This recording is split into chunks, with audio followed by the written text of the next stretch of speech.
निर्मला को अभी तक यकीन नहीं हो रहा था कि एक बाई की बेटी और 12वीं बोर्ड में फर्स्ट डिवीज़न कैसे हो सकता है ये, जिसके पास अच्छा स्कूल नहीं, कोचिंग की कोई सुविधा नहीं, यहाँ तक कि किताबें खरीदने तक के पैसे नहीं।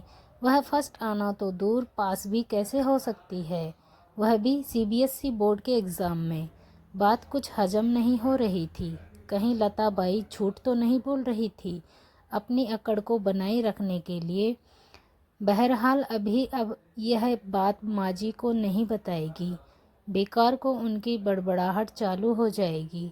सोचते हुए वह किचन में घुस गई। रात के खाने की तैयारी करने आज शाम की सैर पर निकली निर्मला का सामना उसकी पुरानी काम वाली बाई लता से हो गया। लता ने उसे अपनी बेटी रीना के फर्स्ट डिवीज़न में पास होने की खुशखबरी सुनाई।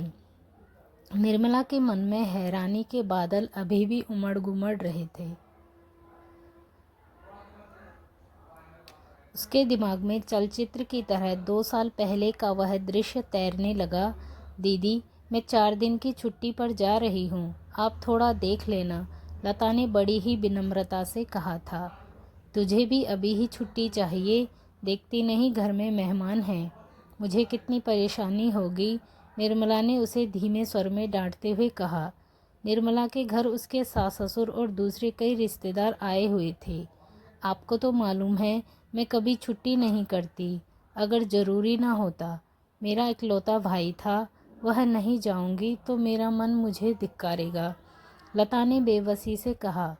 उसके मायके में उसके भाई की बरसी थी जिसमें उसका जाना ज़रूरी था। अरे चिंता की क्या बात है, तू तो अकेली जा रही है ना, अपनी बेटी को यहाँ भेज देना काम करने, वह जो कुछ दिनों पहले तेरे साथ आई थी। निर्मला की सास ने पीछे से आते हुए किचन में अपनी उपस्थिति दर्ज करवाई। वह तो अभी बच्ची है माँ जी, झाड़ू पोछा बर्तन कैसे कर पाएगी, दबे स्वर में निर्मला ने विरोध करना चाहा। अरे 14-15 साल कोई छोटी उम्र नहीं होती, हमने तो इस उम्र में पूरी घर गृहस्थी संभाल ली थी। वैसे भी बाई की बेटी है, अभी से करेगी तो आगे चलकर उसी के काम आएगा। अनुभव का ज्ञान सलीके से परोसा नहीं माताजी, मैं अपनी बेटी से बाई का काम हरगिज नहीं कराऊंगी।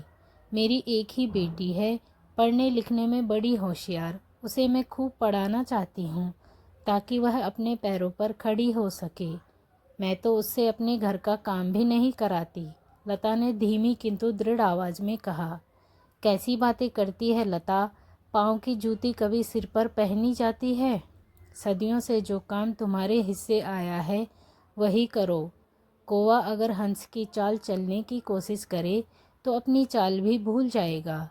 अभी भी वक्त है, संभल जाओ, नहीं तो न घर की रहोगी न घाट की। निर्मला की सास ने कड़े शब्दों में लता को चेतावनी दे डाली। उस वक्त तो लता बिना कुछ कहे वहाँ से चली गई, पर उसकी आंखों से साफ जाहिर हो रहा था कि माँ जी की बात उसे अच्छी नहीं लगी। इस घटना के साल भर बाद ही निर्मला के सास ससुर हमेशा के लिए उसके पास आ गए। अब तो उस घर में लता का काम करना भी दुर्भर हो गया। निर्मला की सास जब तब उसके काम में बेवजह कमियां निकाली उसे खरी खोटी सुनाया करती। उन्हें इस बात से बड़ी चिढ़ थी कि एक गरीब छोटी जात की गंवार औरत ने उन्हें जवाब देने की हिम्मत की थी। निर्मला उन्हें समझाने की बहुत कोशिश करती कि माँ जी, अब ज़माना बदल रहा है, हमें भी समय अनुसार अपनी सोच में बदलाव लाना चाहिए। पर दकियानूसी मानसिकता की गुलाम उनकी सास इसे भी इस सब का जिम्मेदार ठहराने लगती। उनका मानना था कि ये सब निर्मला द्वारा छोटे लोगों को अत्यधिक छूट दिए जाने का नतीजा है। इसी बीच एक दिन लता के काम करने के दौरान उसकी बेटी किसी ज़रूरी काम से उसे बुलाने आ गई। लता को आधा काम बीच में ही छोड़कर जाना पड़ा। इस पर निर्मला की सास ने उसकी बेटी को काम पूरा करने के लिए कह दिया। ठीक है आई, तू घर जा, मैं ये निपटा के आती हूँ, कहकर रीना काम करने लगी। काम करके घर वापसी आई रीना का रुआंसा चेहरा देख लता ने कारण पूछा। रीना ने रोते हुए बताया कि काम वाले घर पर दादी ने उसे बहुत डांटा।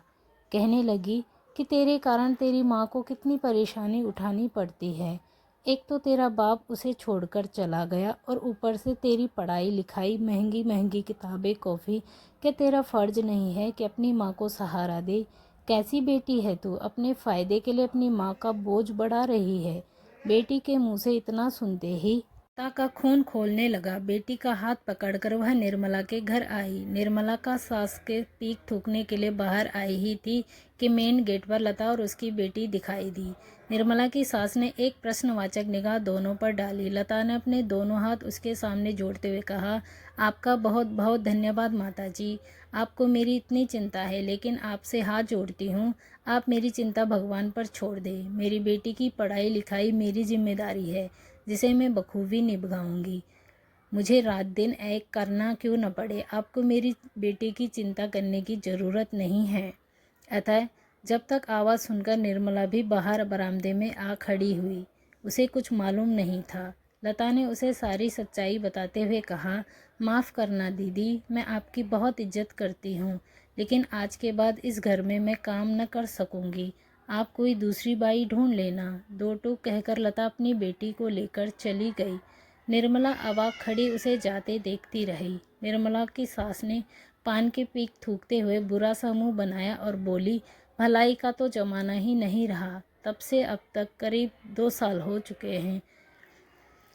आज फिर निर्मला को खुशी और गर्व के साथ रात में बिस्तर पर लेटी निर्मला उन्हीं माँ बेटी के बारे में सोचती जा रही थी। सच में दान देनी पड़ेगी लता की हिम्मत को। उसने जो कहा करके दिखाया। उसकी बच्ची की मेहनत भी काबिले तारीफ़ है, जिसने इतने कम साधनों में लगन और मेहनत के बल पर पढ़ाई का किला फतह कर लिया। एक तरफ उसके खुद के बच्चे हैं, इतनी सहूलतें देने के बाद भी बाई की बेटी का एडमिशन मैनेजमेंट कोटे में डोनेशन देकर दवा करवाना पड़ा। बेटे का तो अभी से पढ़ाई में मन नहीं लगता, जैसे तैसे 10वीं में सिर्फ पास होने लायक नंबर लाया है। सुबह बार बार पति की आवाज़ देने पर निर्मला चिढ़ गई। आ रही हूँ बाबा, चाय के लिए जरा सा इंतज़ार नहीं होता आपसे। एक तो माँ जी का मूड भी पता नहीं क्यों आज सुबह से ख़राब है। कहते हुए उसने चाय का कप पति को पकड़ाया।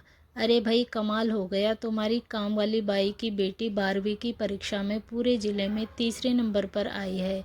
उसका नाम और फ़ोटो आज के अखबार में है, देखो। पति ने उसे अखबार दिखाते हुए कहा। पहले पन्ने पर बड़े बड़े शब्दों में रीना का नाम और फोटो देखकर वह भी दंग रह गई। वाकई कमाल है, कहाकर उसके पास होने पर हैरान थी, और कहाँ उस बच्ची ने इतनी बड़ी सफलता हासिल की थी।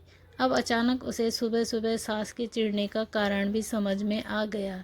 ज़रूर उन्होंने ये न्यूज़ पढ़ी होगी और तिलमिला गई होगी। खैर, माँ जी के अभिमान की हार हुई थी और लता के स्वाभिमान की जीत। क्योंकि इंसान चाहे अमीरी, गरीबी, जात पात और धर्म के नाम पर कितनी ही बंदरबांट क्यों न कर लें, लेकिन प्रतिभा किसी की मोहताज नहीं होती। अनंत आसमान अपनी बाहें फैलाए सबके लिए खड़ा है।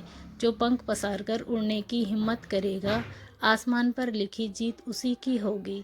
हाँ, कल ही वह लता के घर जाकर दोनों माँ बेटी को बधाई देकर उनका मुंह मीठा कराएगी।